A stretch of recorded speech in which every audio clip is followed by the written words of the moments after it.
how was the therapy that your family experienced on a group basis and also individual just not good enough, or wasn't useful for you?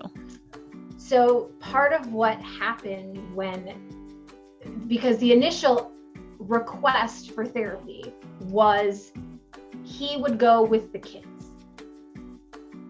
The lawyers sort of had to negotiate who would be allowed to conduct the therapy, right? Like both parties had to agree that it was qualified therapist, it was all these things. They finally agreed on someone.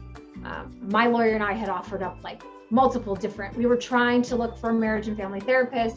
They insisted on a clinical psychologist. We finally just agreed to get it moving. I was not supposed to be involved.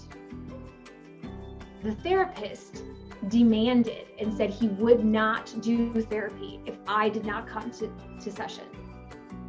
So I attended mind you, he and I don't go in the same space. I have a PTSD diagnosis. I've been struggling for years with panic attacks, and nobody can trigger a panic attack for me faster than he used to be able to. I was like, I'm sorry, I have to do what? He was like, I won't do therapy if you don't also come. I call my lawyer. I'm not supposed to have to do this. This isn't supposed to involve me. This is to repair his relationship with the kids. She's like, Rachel, can you just go? Fine, I will just go. The therapist called him and I into the space. He's got a small office. We're like practically right next to each other. I hadn't been that close to him in years. Like, what?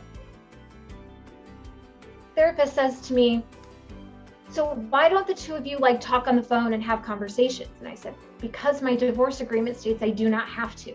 That's ridiculous, Rachel. How are you supposed to communicate about your children? And I said, we can't unless it is written down. Well, what happens when you get on the phone? I was like, are you actually asking me to name in this space with him sitting next to me the abusive things that have happened I just stared at it. I was floored.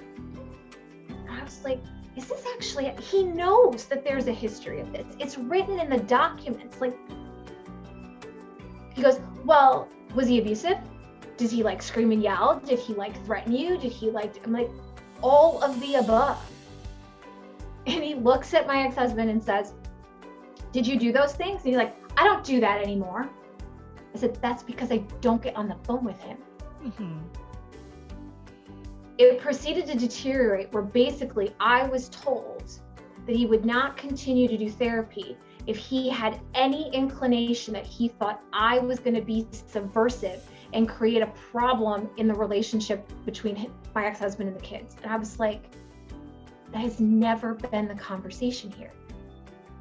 He chased our son down with a car. My son called the police because he's hiding from his dad in a cornfield, but I'm the prop. So after that, I did not have to go back as long as I agreed to whatever he said. So he continued to go with the children. My son had a panic attack in the office because the therapist kept pushing things and creating more damage than there was. Eventually, my ex-husband got tired of going to therapy and basically refused to go to any more therapy, which is how he finally ended up giving up overnights with my kids completely, because he just wouldn't go anymore. But that relationship, that experience of therapy for my kids was incredibly damaging. And their first experience of therapy, when we first started the process, when I asked for them to go and had to go to court to get permission for them to go because he didn't want them to, that therapist couldn't handle my ex-husband either. He showed up in the office unannounced with no appointment, demanded to see the therapist that was seeing the kids, created a scene, then demanded all the records, refused to pay for those records. After about 6 weeks of that office told me that there was nothing they could do for my children, sent us away without a referral, and then never finished even billing us Like, so this was our experience of therapy. This was my individual therapist, wonderful, awesome, trauma-informed, wonderful experience, but the experience for my children was horrible and did so much damage. And that was the piece that for me was like, no, I'm not, something's not right here. Something isn't, there's either not information or not understanding. Kids like mine deserve better from therapists. So I will go. I will get trained as a therapist. I will find out what's happening.